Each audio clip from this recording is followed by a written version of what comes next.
Hello friends, सी language में programming skill को develop करने की सीरीज में आज हम लोग देख रहे हैं एक program to print first n odd natural numbers in reverse order. तो आइए पहले हम समझते हैं कि हमें इस प्रोग्राम में करना क्या है। Basically n odd natural numbers, पहले तो हमें मालूम होना चाहिए नेचुरल नंबर्स क्या होते हैं, उसके बाद हम बात करेंगे कि ऑड नंबर्स क्या होते हैं। तो नेचुरल नंबर्स, राइट, जैसे 1, 2, 3, 4 ये इंटीजर्स हैं जो 1 से स्टार्ट कर रहा हूं। तो integers starting from 1 are called natural numbers. इन्हीं को हम प्राकृत संख्याएं भी बोलते हैं, इनफाइनाइट तक जाएंगे। अब हमें बोला गया है कि ऑड नेचुरल नंबर्स, तो ऑड नंबर्स कौन से होते हैं? 1, 3, 5 ये ऑड नंबर्स हैं, ठीक है। फर्स्ट एन ऑड नंबर्स, अच्छा फर्स्ट एन मतलब शुरुआत का पहला। नेचुरल नंबर में सबसे पहला नेचुरल नंबर कौन होता है? 1, और वो ऑड नंबर भी होता है। तो सबसे पहला ऑड नेचुरल नंबर कौन है? 1 है। अच्छा, हमें कितने शुरुआत के, है ना, नेचुरल नंबर में शुरुआत के कितने ऑड नंबर्स प्रिंट कराने हैं? N numbers. एन क्या होगा? एन की वैल्यू यूजर देगा। मान लीजिए n की वैल्यू यूजर ने दी है 4, तो इसका मतलब हमें 4 नंबर्स प्रिंट कराने हैं। कई बार इसको समझने में स्टूडेंट्स गलती करते हैं, वो ये सोचते हैं कि 4 तक हमें नंबर्स प्रिंट कराने हैं। 4 तक नहीं कराने, टोटल नंबर्स आपको 4 प्रिंट कराने हैं।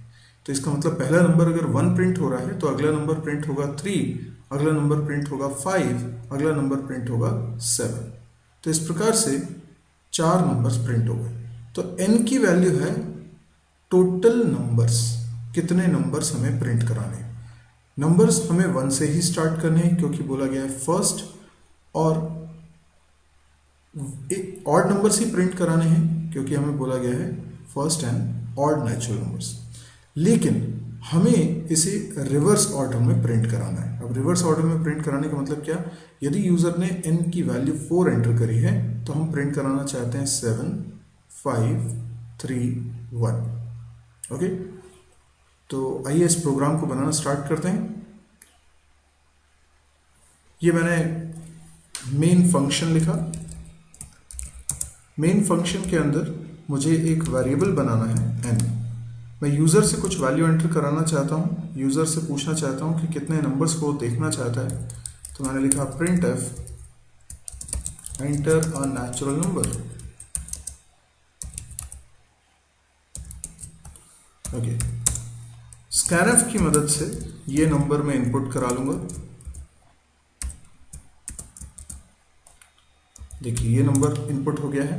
हम सपोज कर सकते हैं n की कोई वैल्यू, तो जैसे मान लीजिए कि हमने n की वैल्यू 4 सपोज की है, तो हमें क्या प्रिंट कराना है? हमें प्रिंट कराना है 7, 5, 3, 1। ये हमें प्रिंट कराना, अगर n की वैल्यू यूजर ने 4 एंटर करी है। इसका मतलब n की वैल्यूज क्या एंटर करिए उस पर डिपेंड करेगा कि कितनी संख्याएं प्रिंट होनी है। एक बार किसी एक संख्या को प्रिंट करने के लिए हमें प्रिंटफ का इस्तेमाल करना पड़ेगा। प्रिंटफ में हम कुछ लिखेंगे जिस वजह से स्क्रीन पे नंबर प्रिंट होगा। पर क्योंकि हमें एक संख्या नहीं n संख्याएं प्रिंट करवानी है, तो हम एक लूप चलाना चाहेंगे और लूप में ये प्रिंटफ को रखेंगे ताकि प्रिंटफ हो सके रिपीट। ये लूप कब तक चलेगा? जब तक n में 0 नहीं आ जाता। मैं खाली n लिख रहा हूं क्योंकि हम जानते हैं वाइल के पैरेंथेसिस में जो भी लिखा जाता है उसे एक कंडीशन माना जाता है, जिसे ट्रू या फॉल्स में ही इवैल्यूएट करते हैं। तो यहाँ पर अगर जरूरी नहीं कि रिलेशनल ऑपरेटर ही लगा हो, यहाँ पे जैसे रिलेशनल ऑपरेटर नहीं लगा, सिंपली मैंने n लिखा हुआ।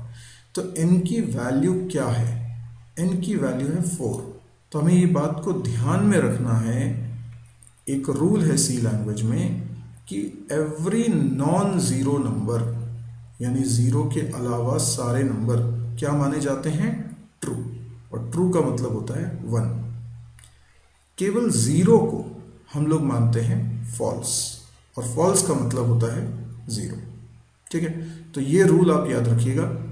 इसी रूल के साथ हम बात कर रहे हैं कि वाइल में अगर पैरेंथेसिस में कंडीशन की जगह पर सिर्फ n लिखा है तो n की वैल्यू को देखकर हमें जज करना है कि ये कंडीशन ट्रू है कि फॉल्स। क्योंकि n की वैल्यू 4 है इसीलिए हम इसे ट्रू बोलेंगे।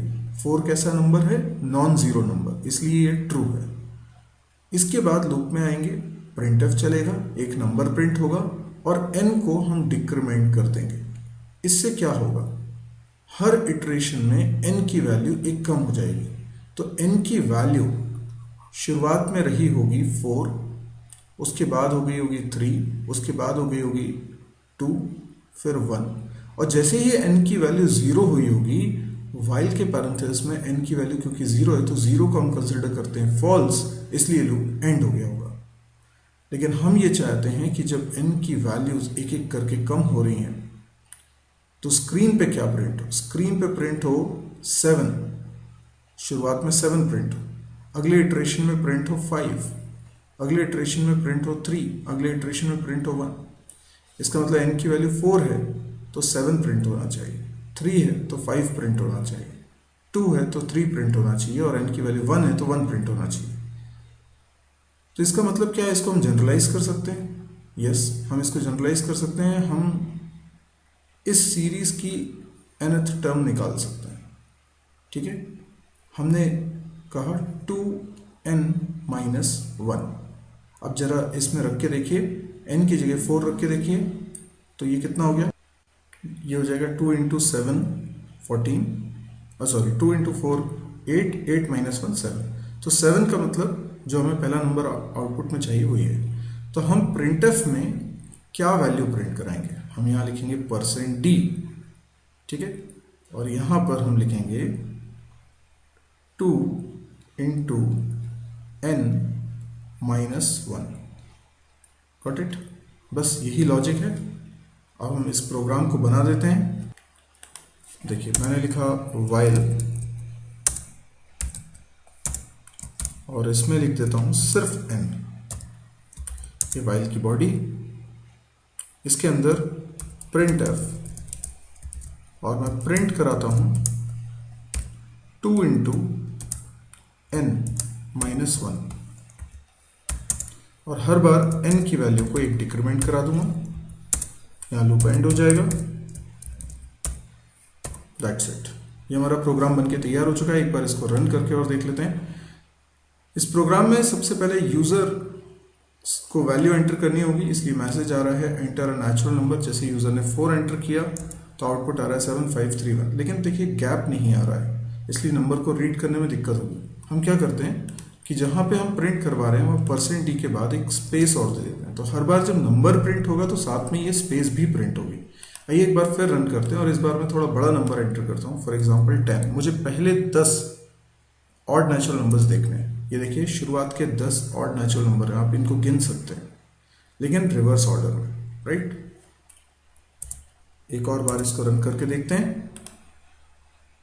मैंने यहाँ पर इस बार और बड़ी वैल्यू एंटर करी है 25। तो देखिए शुरुआत के 25 ऑड नंबर्स आपको यहाँ पर दिखाई दे रहे हैं। आई होप आपको ये प्रोग्राम समझ में आया होगा। यदि वीडियो पसंद आया है तो आप इसे लाइक कर सकते हैं। यदि आपको लगता है इस तरह के और वीडियोस देखने में आप इंटरेस्टेड हैं तो इस चैनल को सब्सक्राइब करना ना भूलें। आप सब्सक्राइब करेंगे तो जब भी मैं कोई नया वीडियो अपलोड करूंगा तो उसकी जानकारी आपको मिलेगी। इसके अलावा और अपडेटेड रहने के लिए आप मेरी वेबसाइट को विजिट कर सकते हैं www.mysirji.com। इस वेबसाइट को जब आप विजिट करेंगे तो आपको पता चलेगा कि मेरे अलग अलग यूट्यूब चैनल्स हैं और हो सकता है यूट्यूब पे आपने अभी तक कोई एक ही चैनल देखा हो, तो बहुत सारे कोर्सेज इस वेबसाइट पर आपको मिल जाएंगे। ये सभी कोर्सेज वीडियो कोर्सेज हैं। यहाँ पर आप कोई भी कोर्स वीडियो लेक्चर्स के थ्रू कर सकते हैं। आपको इस साइट पे ये ढूंढने समझने में दिक्कत नहीं जाएगी कि हमें किस सीक्वेंस में वीडियो देखने हैं।